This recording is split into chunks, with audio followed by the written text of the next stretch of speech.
Na makakain at inumin tubig ang mga residente ng barangay Tango sa Glan, Sarangani. Balita mula sa Sarangani, hatid ni Steve Ras. Steve, kamusta na yan, Steve? Parami na ang parami ang mga residente ng Bayan Glan, Sarangani Province na naghihintay sa gilid ng kalsada sa pag-asang mabibigyan ng tulong matapos ang malakas na lindol noong Lunes. Sa mga naradaanan namin, halos isa ang kanilang hiling sa mga dumadaang sasakyan ang may inom na tubig at pagkain na nakasulat sa mga placards na kanilang bitbit. Bagamat may tubig sila nakukuha sa mga poso para may mainom, pero hindi umano magandang kalidad at sumasakit ang kanilang tiyan. Pangamba ng mga residente ang kapakanan ng mga bata at senior citizens na hindi nakakain ng maayos.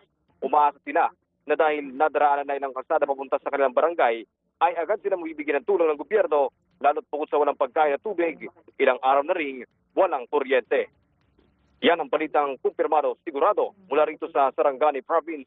Ito ang Radyo Patrol, Steve Raz, DZMM. Maraming salamat, Steve Raz.